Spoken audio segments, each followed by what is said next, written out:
Bab 2107. Pemberontak. 1. Bodoh. Apakah itu kultivator pedang atau pria berbaju biru? Mereka semua sedikit bingung saat ini. Mengapa itu dikepung? Pada saat ini, pria berbaju biru menoleh ke arah Mileye di kejauhan. Ketika dia melihat Mileye, wajahnya langsung menjadi gelap, dasar bajingan. Mileye. Pedang kultivator melirik Mileye dan sedikit tersenyum, dia masih memiliki kesan yang baik tentang Mileye. Pria kecil ini sesuai dengan seleranya.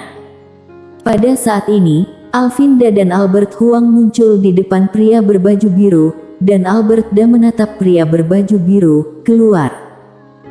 Suara itu jatuh, dan dua pria tua muncul di belakang pria berbaju biru dan kultivator pedang.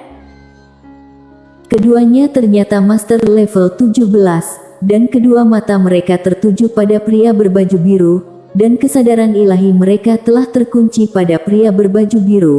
Selama pria berbaju biru bergerak sedikit, mereka akan segera mengambil tindakan. Melihat pemandangan ini, mata Albert Huang di samping penuh kejutan.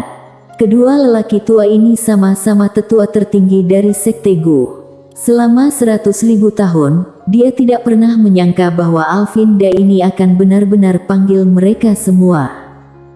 Ini adalah investasi besar. Pada saat ini, Alvinda tiba-tiba berkata, "Lakukan. Lakukan secara langsung. Jadilah yang pertama menyerang lebih dulu." Begitu suara Alvinda jatuh, dia mengepalkan tangan kanannya dengan keras, lalu meninju. Pukulan ini langsung mengenai kepala pria berbaju biru. Kekuatan kuat yang terkandung dalam tinju langsung membuat langit berbintang di sekitarnya mendidih. Pria berbaju biru sedikit mengernyit, "Ada apa denganmu?" Suara itu jatuh, dan dia menjentikkan ibu jarinya dengan ringan. Ci. Sinar cahaya pedang melintas di lapangan. Sebelum semua orang bisa bereaksi, pedang langsung disisipkan di antara alis Alvinda. Dalam sekejap, lapangan menjadi sunyi. Pembunuhan instan. Bahwa Alvinda adalah master ke-17. Begitu saja pembunuhan instan. Semua master yang kuat tercengang. Dan mata Alvinda itu terbuka lebar, dan matanya penuh dengan ketidakpercayaan. Siapa aku? Apa yang salah denganku? Pada saat ini, pikiran Alvinda menjadi kosong. Di sisi lain, Albert Huang kembali sadar. Dia memandang Mileye dan berteriak dengan marah, "Manusia, beraninya kamu berbohong kepada kami." Dia sama sekali tidak terluka parah. Mileye berkedip, "Aku minta maaf kepadamu. Maaf, aku berbohong." Albert Huang mendengar sampai hampir meledak. Dia menatap Mileye, lalu menatap pria berbaju biru, dan kemudian membungkuk sedikit. "Yang mulia, ini salah paham. Kesalahpahaman besar." Saat dia berkata, dia menunjuk ke Mileye dengan marah. "Itu semua orang ini mengatakan bahwa kamu terluka parah, dan kemudian mari kita bergabung untuk membunuhmu, kamu." Pria berbaju biru tiba-tiba berkata, "Dia anakku." Ekspresi Albert Huang membeku. Mileye memandang Albert Huang, "Apakah kamu mencoba memprovokasi ayah dan anak kita?" Albert Huang berbalik dan lari. Ayah dan anak. Dia tahu, mereka ditipu. Dan pada saat ini, pedang tiba-tiba menembus alisnya. Ci. Tubuh Albert Huang membeku. Lalu tubuh dan jiwanya menghilang sedikit demi sedikit. Pada saat ini, para master di sekitarnya juga sadar dan melarikan diri satu demi satu. Pria berbaju biru itu tiba-tiba menghunus pedangnya dan hanyut. Cici. Dalam sekejap, puluhan ribu kepala terbang di arena, dan darah mengalir ke langit berbintang seperti air mancur, yang sangat berdarah. Di antara mereka, dua master super tahap ke-17 juga disertakan. Satu pedang. Suku kuno Sekte Gu dimusnahkan. Sekte Albert Huang dimusnahkan. Alvinda dan Albert Huang, yang tidak sepenuhnya mati, melihat pemandangan di depan mereka, dan mereka masih linglung. Menunggu seseorang datang jauh-jauh untuk mengantarkan kepala. Seolah memikirkan sesuatu, Alvinda tiba-tiba menatap Mileye, dan berkata dengan getir, "Manusia, aku mengutukmu untuk mati."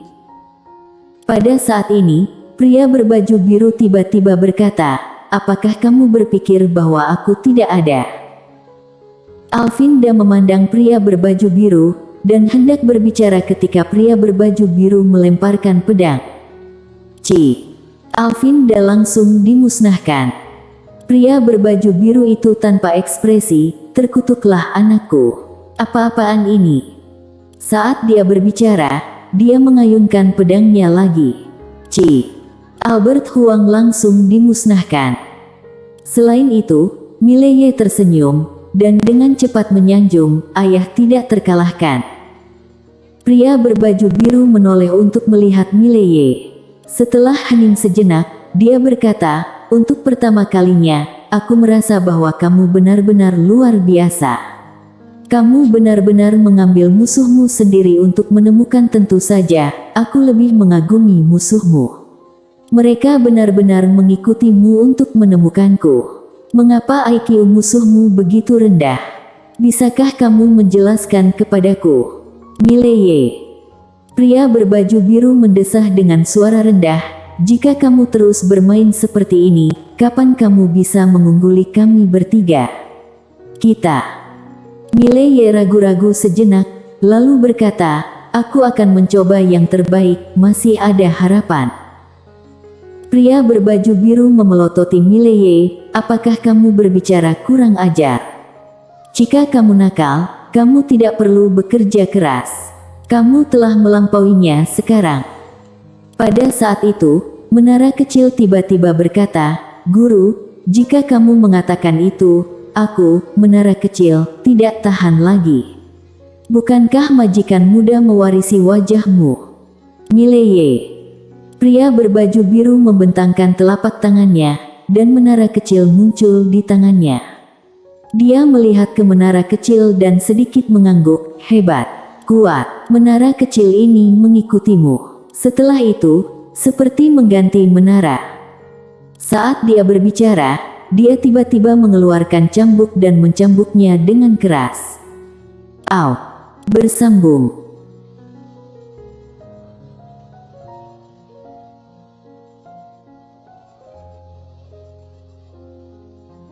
Bab 2108. Pemberontak 2. Menara kecil meraung sebentar. Pria berbaju biru melirik menara kecil, lalu mencambuk lagi. Ah! Dengan teriakan, menara kecil terbang langsung ke ujung langit berbintang. Pria berbaju biru memandang Mileye, wajah Mileye sedikit berubah, dan dia berkata dengan cepat, "Ayah, bukan karena aku ingin membawa mereka untukmu, itu mereka memaksaku untuk membawa mereka kepadamu." Pria berbaju biru hanya menatap Mileye tanpa mengucapkan sepatah kata pun. Mileye sedikit bingung. Intuisi memberitahunya bahwa situasinya tidak baik. Pada saat ini, pria berbaju biru tiba-tiba berkata, "Aku pikir kamu hidup terlalu nyaman." Kulit Mileye berubah drastis, dan dia berkata dengan tergesa-gesa, "Ayah, aku berjanji tidak akan pernah datang kepadamu lagi. Aku akan mengambil menara kecil itu sekarang." Setelah selesai berbicara, dia akan kabur. Saat ini, pedang Tao bermaksud untuk menguncinya secara langsung. Mileye tersenyum kecut, dan dengan cepat menatap kultivator pedang di sampingnya, "Kakak." Pedang kultivator ragu-ragu sejenak, lalu berkata, "Aku tidak peduli dengan urusan kalian ayah dan anak." Mileye. Pada saat ini, menara kecil di ujung langit berbintang di kejauhan tiba-tiba berkata, "Majikan muda, saudari Destiny." Mileye memiliki garis-garis hitam di seluruh wajahnya. "Sial, menara kecil, bisakah kamu memiliki penglihatan?" Aku akan dibunuh olehmu." Benar saja, setelah mendengar kata-kata dari menara kecil, wajah pria berbaju biru langsung menjadi dingin. Dia langsung mengayunkan cambuknya, dan di ujung langit berbintang di kejauhan, menara kecil mengirimkan gelombang jeritan melengking. Jeritan itu semakin jauh. Melihat adegan ini, Mileye menggelengkan kepalanya. "Menara kecil, oh menara kecil, tumbuhkan beberapa makanan ringan." Pria berbaju biru memandang Mileye, dan Mileye buru-buru berkata, "Ayah, aku tahu salah. Aku benar-benar tahu aku salah. Mulai hari ini, aku akan sendirian, tidak akan." "Diam." Pria berbaju biru tiba-tiba berkata, "Apakah kamu pikir aku akan percaya omong kosongmu?" "Mileye." Pria berbaju biru melihat ke arah Mileye, dan setelah hening sejenak, dia berkata, "Aku akan membawamu ke suatu tempat." Mileye merasa gelisah, "Di mana?" Pria berbaju biru berkata dengan lembut, "Kamu akan tahu jika kamu pergi. Pergilah ke tempat itu untuk melatih pedang taomu. Tentu saja, untuk mencegah kamu menjadi mencolok lagi, aku harus menyegel pedangmu." Suara itu jatuh, dia merentangkan telapak tangannya, dan pedang biru gaib jatuh langsung ke tangannya. Saat ini, pedang biru gaib belum sepenuhnya menembus. Pria berbaju biru mengerahkan sedikit tenaga di tangan kanannya. Ham! Pedang biru gaib mengeluarkan suara pedang, dan aura yang kuat menyembur keluar dari tubuh pedangnya. Dalam sekejap, ruang dan waktu di sekitarnya langsung menjadi ilusi. Bahkan lapisan waktu dan ruang ke-8 telah menjadi ilusi. Terobosan. Mileye sangat gembira, dan pada saat ini, pria berbaju biru tiba-tiba membalik telapak tangannya, dan pedang biru gaib langsung jatuh ke alis Mileye. Boom! Mileye gemetar hebat, dia sedikit terpana, dan segera wajahnya berubah. Dia tidak bisa merasakan Jiwani lagi. Pedang biru gaib disegel. Pria berbaju biru tiba-tiba berkata, "Jika pedang taomu dapat menembus, segel pedang ini akan terangkat secara otomatis." Mileye berkata dengan suara yang dalam, "Kamu akan mengirimku kemana, ayah?" Pria berbaju biru menoleh dan melihat, dengan tampilan ini, dia langsung melihat melalui langit dan alam yang tak terhitung jumlahnya. Setelah beberapa saat, dia menoleh ke belakang, tempat yang sangat berbahaya untukmu. Mileye buru-buru berkata, "Bisakah kamu memberiku waktu beberapa hari? Aku ingin menangani beberapa urusan pribadiku." Pria berbaju biru berkata, "Tidak perlu." Saat dia berbicara, dia merentangkan tangan kanannya, dan menara kecil muncul di tangannya. Dia menjabat tangan kanannya dengan keras, dan menara kecil bergetar hebat.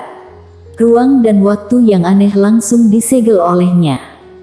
Artinya, menara kecil bukan lagi tempat suci untuk bercocok tanam. Karena tidak bisa lagi melakukan 1 hari di luar, 10 tahun di dalam. Pria berbaju biru memandangi menara kecil di tangannya. "Lain kali aku melihatmu, jika kamu masih mengambang seperti ini, aku akan mematahkan kakimu." Saat dia berbicara, dia meletakkan menara kecil di depan Mileye. "Pikirkan, kalian berdua." Setelah selesai berbicara, tanpa menunggu Mileye berbicara, dia melambaikan tangan kanannya dengan ringan, dan cahaya pedang merobek langit berbintang. Saat berikutnya, Mileye dan menara kecil langsung ditangkap oleh cahaya pedang Tao ini. Setelah Mileye dan menara kecil diusir, pria berbaju biru menghela nafas dengan suara rendah. Selain itu, kultivator pedang bertanya sambil tersenyum, "Apa?" Pria berbaju biru berkata dengan lembut, "Destiny memberi pria kecil ini terlalu banyak jalan pintas, itu bukan hal yang baik." Pedang kultivator terdiam. Pria berbaju biru mendesah dengan suara rendah, "Si kecil ini semakin mencolok. Yang paling penting adalah ketika menghadapi kesulitan, yang dipikirkan si kecil ini bukanlah menggunakan kekuatannya untuk menyelesaikannya, tetapi menggunakan otaknya. Dia benar tidak menyangka bahwa Mileye akan membawa musuh kepadanya. Operasi ini mengejutkannya. Pada saat ini, pedang kultivator tiba-tiba bertanya, "Di mana kamu mengirimnya?" Pria berbaju biru berpikir sejenak, lalu berkata, "Tempat yang jauh dari Destiny." Tidak hanya itu, aku juga menyembunyikan auranya sepenuhnya, dan menyegel pedangnya. Sekarang Destiny harusnya tidak merasakannya lagi. Begitu suaranya turun, Star Territory misterius tertentu, seorang wanita dengan rok polos tiba-tiba berhenti di jalurnya. Dia menoleh untuk melihat, lalu berbalik dan pergi. Bersambung.